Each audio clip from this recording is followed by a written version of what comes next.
Estoy seguro que en alguna ocasión habéis escuchado eso de la Week Era para referirse a lo que hizo Roger Federer desde el año 2004 a 2007. En esas 4 temporadas llegó a sumar hasta 11 Grand Slams. Y para desmerecer lo que hizo, decían que sus rivales pues no eran del todo competitivos, que no eran muy buenos y que por eso Federer ganó todo lo que ganó. Pues ¿qué os parece si por primera vez nos metemos en harina y analizamos al detalle aquella época para conocer un poquito más de Federer, cómo era Federer en aquella época, cómo eran sus rivales y compararlos con los de ahora? ¿Os parece? ¿Y qué os parece también si para ello hablamos con alguien que tiene una grandísima experiencia y un gran conocedor del circuito en aquella época? ¿Sí? Pues venga, cabecera y empezamos.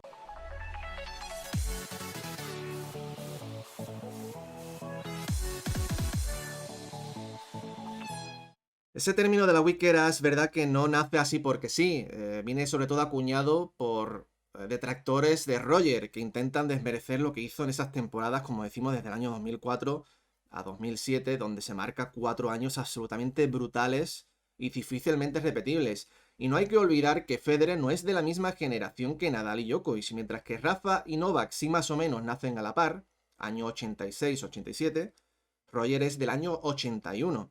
Y esos 5 o 6 años de más que tiene el suizo, pues le hizo caminar solo en sus inicios, evidentemente. No podía coincidir con Nadal y Djokovic, y mira que Nadal y Djokovic fueron muy prematuros en el circuito. Pero esos años de más, pues al final le hizo coincidir con otros rivales, los cuales dice la gente que no eran de todo competitivos. Yo personalmente no seguía el circuito en aquella época, sobre todo porque no había la cobertura televisiva que hay hoy en día.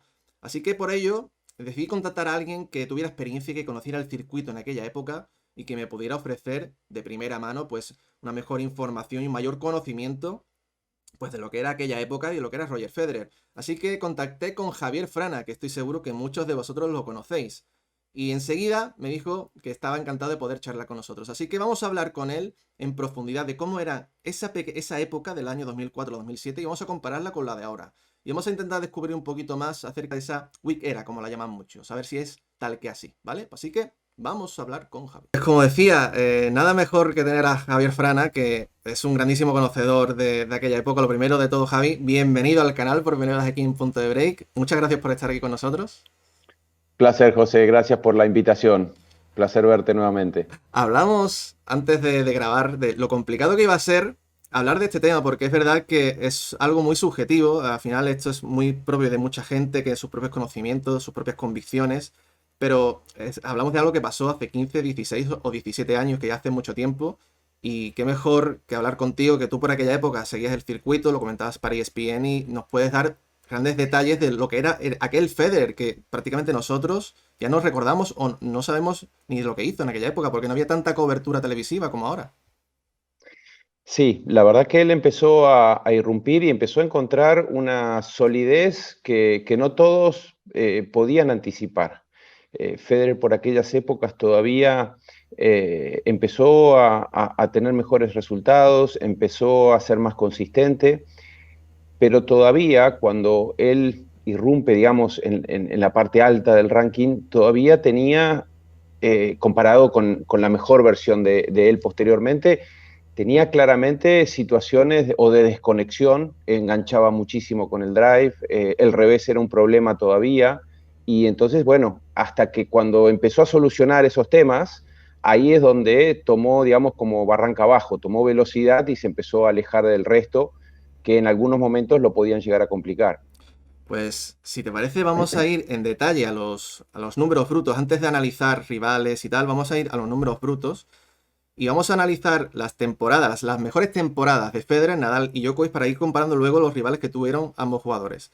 De Federer hemos dicho de 2004 a 2007, son 4 temporadas, pero nos vamos a quedar con 3 porque Sí. para intentar acotar un poquito.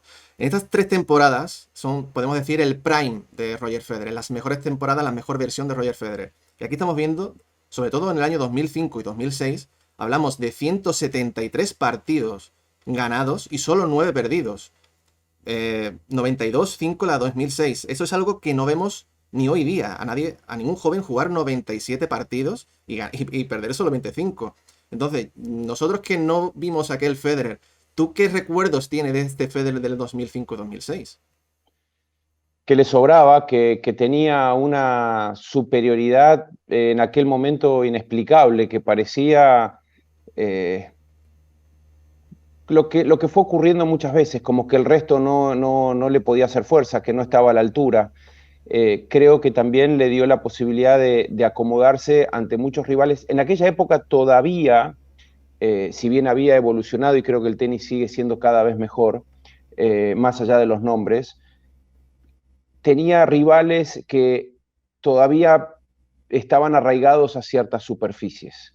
Entonces, eso también a él, que era un todoterreno, a él en muchos casos sabía que en polvo de ladrillo tal vez se le podía llegar a complicar con un número reducido de jugadores, esos mismos, tal vez en Australia o en Wimbledon, pasaban a ser una buena opción como rivales. Entonces, estaba todavía esa situación de las superficies un poquito más marcadas, que con el tiempo empezó a desaparecer. Yo creo que en la medida que el césped se puso más lento, empezó a picar más alto, las canchas empezaron a ser como más homogéneas, eso también empezó a darle la posibilidad a jugadores que no eran o que no tenían herramientas tan peligrosas poder pelearlas en todas las superficies. Pero ahí es donde Federer sacó una enorme diferencia y es como que creo que dejó a todos impactados en el punto tal que no le encontraban la vuelta. ¿Por qué?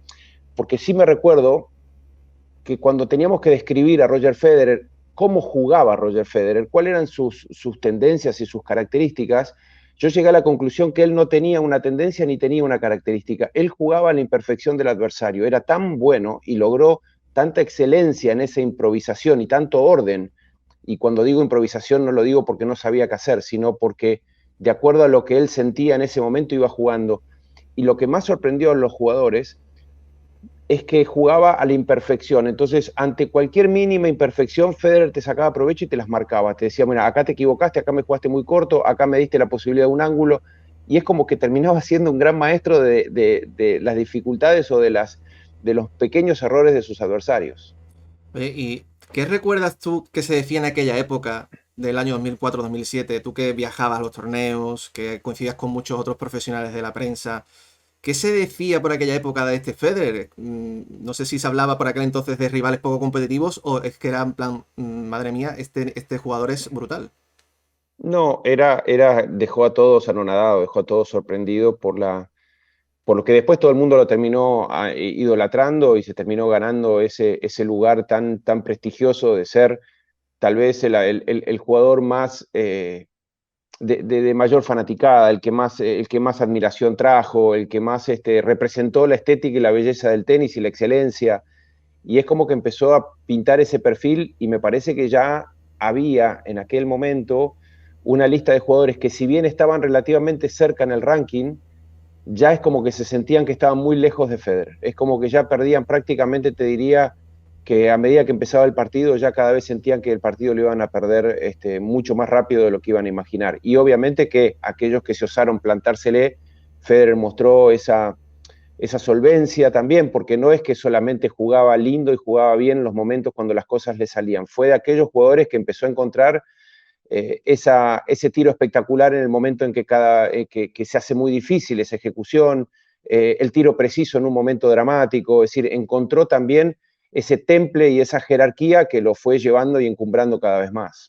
Pues si te parece, vamos a ver también las tres mejores temporadas de Nadal. Sí, En este caso, digamos, las temporadas prime de Rafa. Nadal es verdad que empieza a ganar en el año 2005 Roland Garros, pero no es hasta el 2008 donde consigue una grandísima temporada, 82 partidos ganados, muy similar a una de las mejores temporadas de Federer. Y la mejor de todas las temporadas suyas, 2010, gana 3 Grand Slams en ese año, 71 victorias.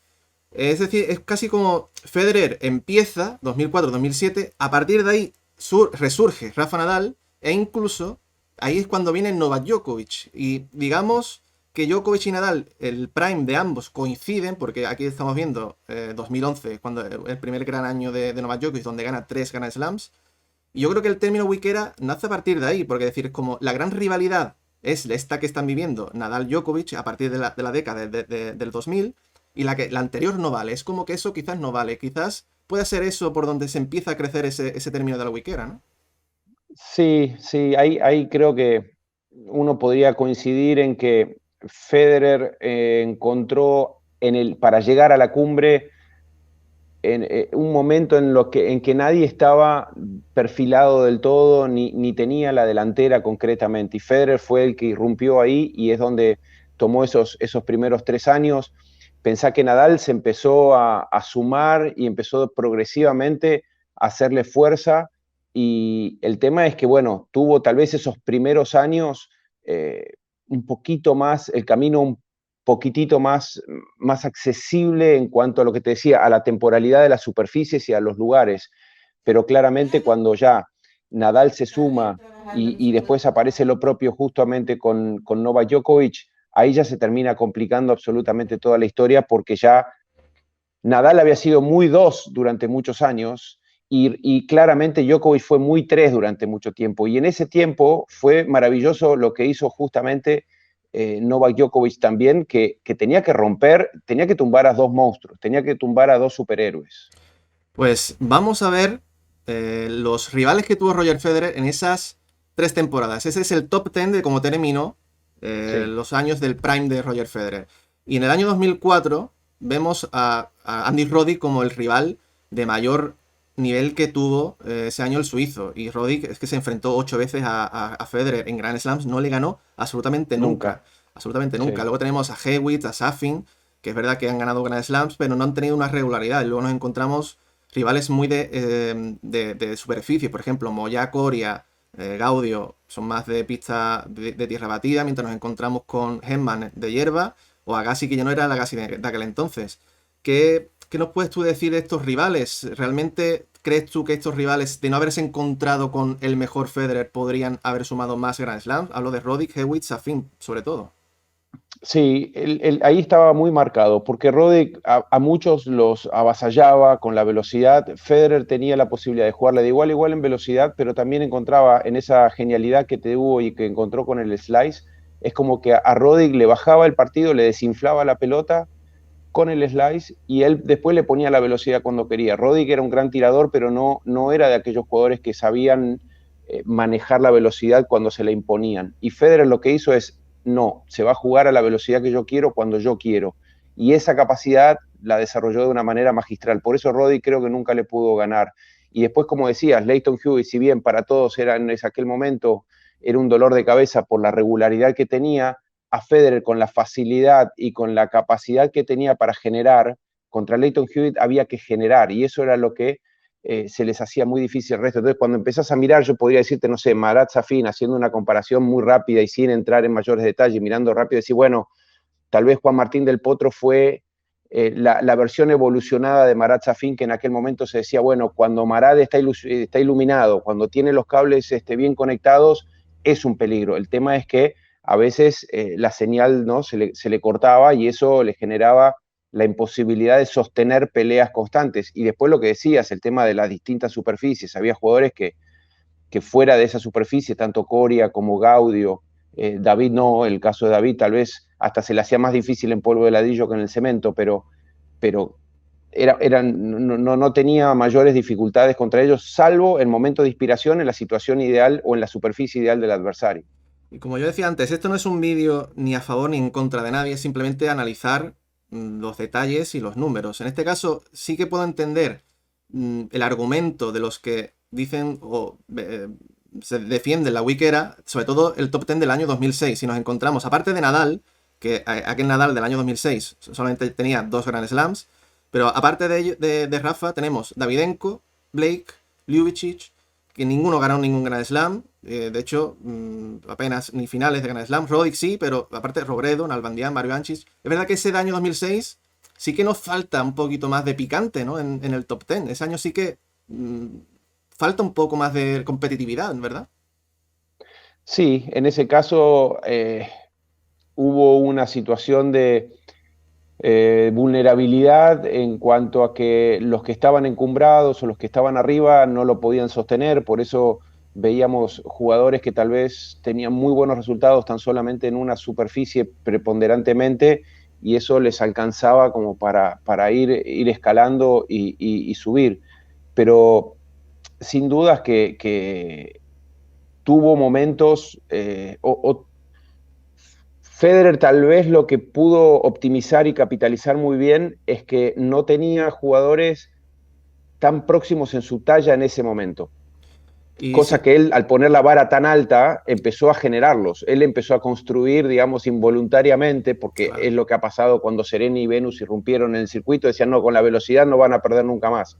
Bueno, desarrollaron tantas buenas defensoras como, o contragolpeadoras como Enani Kleister, me voy un segundo, pero simplemente digo porque a veces la tendencia de los que dominan el circuito generan en los demás ciertos antídotos para tratar de salir a combatirlos. Y yo creo que de ahí surge el gran Djokovic, porque Exactamente. el Djokovic empieza a resurgir a partir del año 2010, siendo el número 3 como tú has comentado antes.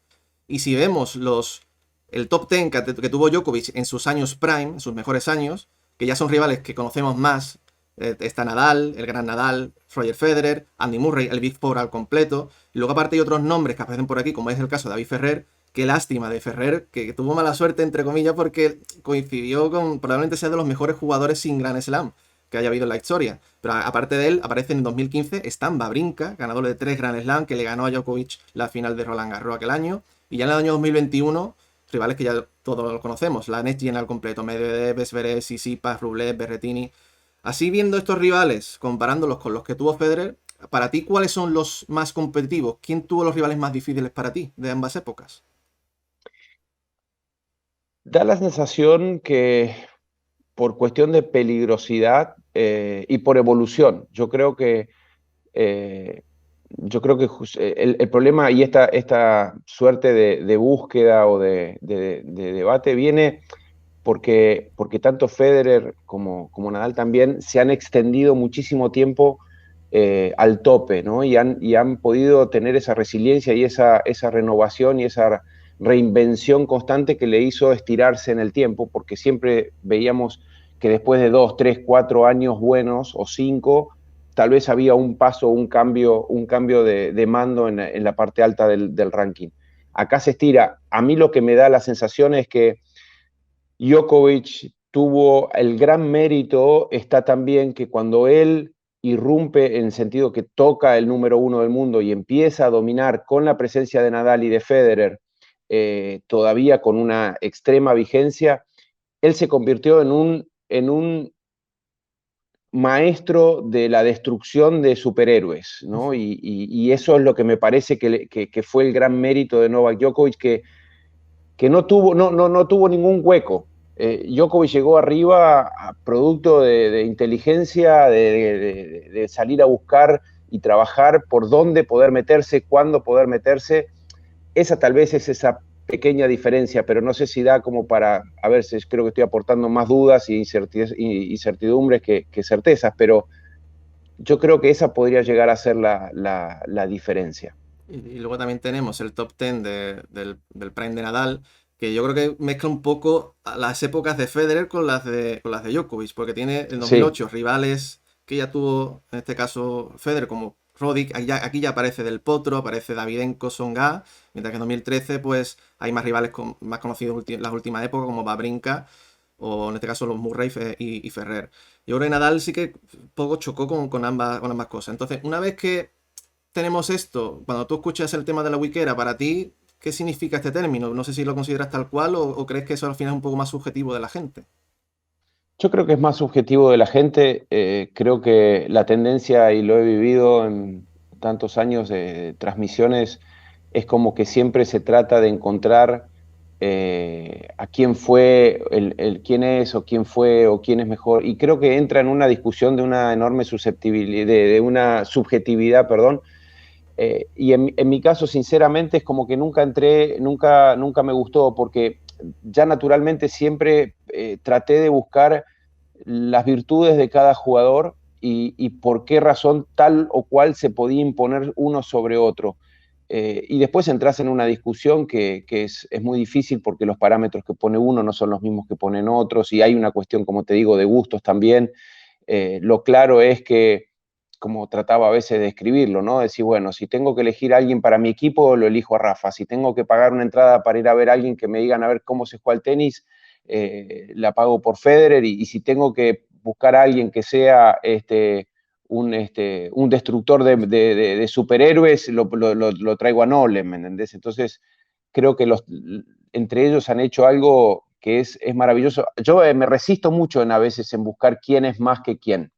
Me cuesta, hasta me siento incómodo, pero en la intimidad también no me gusta, no me parece que...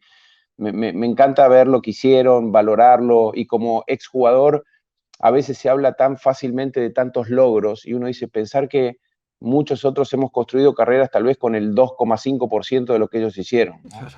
Entonces se discute si ganó tal o no ganó tal y decís las dificultades para hacer lo que hicieron. Yo tengo una admiración muy, muy grande por lo que han hecho, de la manera en que lo han hecho y cómo se han sostenido en el tiempo y cómo lo siguen haciendo. Y para hacer una conclusión entonces a lo que venimos hablando, ¿tú crees que podría ser entonces que ese Federer del año 2004-2007 realmente lo que pasa es que ese Roger fue exageradamente muy bueno, más que los rivales fueron menos competitivos? Creo definitivamente que él disparó, o sea, él sacó una ventaja con el resto, tuvo llamémosle una maduración, un crecimiento, lo que fuere. Tal vez era un tenis un poquitito más lento, veías los nombres de los jugadores y eso creo que a diferencia de hoy, aquellos que estaban arriba y que marcaban una diferencia es como jugar a 3 o a 5, o sea, al muy bueno le conviene jugar a 5 contra alguien que no es favorito.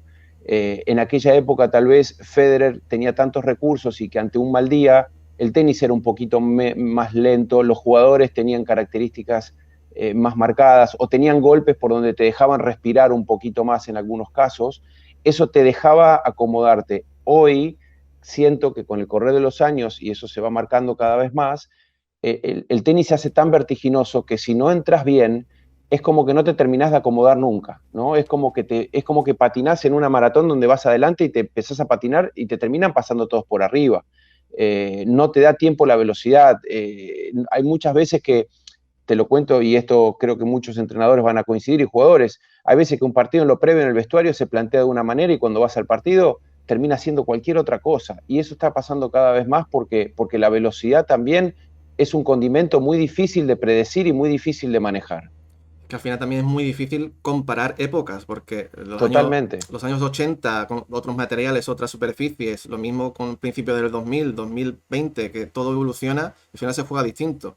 Difícil comparar una época con otra. Sí, y José, a esto que estás diciendo, y Federer no es que tuvo esa época y después nunca más. Él se siguió imponiendo en la siguiente, ¿me entendés? Cuando Claro. estábamos hablando de que la velocidad, que los rivales más peligrosos, o sea, él también lo tuvo enfrente a Del Potro, lo tuvo enfrente a Wawrinka, que lo marcábamos con Djokovic. Entonces, para mí me parece que acá es una cuestión de milímetros, si le quieren buscar la vuelta, a la cual no creo estar en la capacidad de encontrarla. Es lo que tú dices, te lo voy a comentar justo ahora, que no hay que olvidar que Federer de la década del 2010 a 2020 juega pues 7 finales de Grand Slam y en el año 2017 gana el Open de Australia con 35, 36 años, luego Wimbledon, se marca una temporada brutal, es número uno, es decir, a pesar de que en aquella época ganó lo que ganó, pero luego ante el mejor Nadal, ante el mejor Djokovic también ha tenido temporadas donde en la actualidad se ha reinventado y ha sabido adaptar su tenis a ese tenis tan vertiginoso que tú comentas. Que no hay que olvidar eso tampoco. No, y que tal vez es su superficie menos favorable, podríamos decirlo, el pueblo de Ladrillo, durante muchos años le ganó a todos menos a uno solo, Exacto. ¿no? Entonces, eso hubiese marcado lo que siempre se hablaba cuando era el Nadal, Federer, Federer, Nadal, es decir, cuántos se dieron y cuántos se sacaron, porque Federer hubiese ganado 6, 7 Roland Garros de Sí, repente también. claro. Como Rafa hubiese ganado también, no sé, 3 o 4 Australias más, o un par de US Open más, o hasta mismo un par de Wimbledon más. Entonces, yo creo que lo bueno es que si el tenis hoy, el general, en el grupo estos que estamos marcando, de los 10, 12 primeros, me parece que si hoy lo consideramos que es más duro que hace 15, 20 años atrás, o es justamente por la vara que pusieron estos jugadores. Estos jugadores ayudaron no solamente a maravillar a la afición, sino también a que todo el resto tenga que acelerar y que tenga que adaptarse a parámetros mucho más exigentes. Y eso es lo que ha hecho esta gran evolución, tenis tan extraordinario que estamos disfrutando. Pues yo no sé si habremos dado más dudas o más respuestas. Yo creo que lo que sí ha sido para mí es una charla magnífica. Yo creo que hemos conocido más de aquella época, gracias a ti. Y de verdad, espero que a la gente le guste y que pueda un poco hacerse esa imagen en la cabeza de lo que fue aquella época del año 2004-2007. Gracias, José, un placer y como bien decís, te lo hice, creo que voy a aportar más, más, más dudas que certezas, pero bueno, era la idea. No, hombre. Abrazo grande, gracias por Muchísimas todo. gracias, Javi. Un A saludo. ti, gracias. Chao, chao.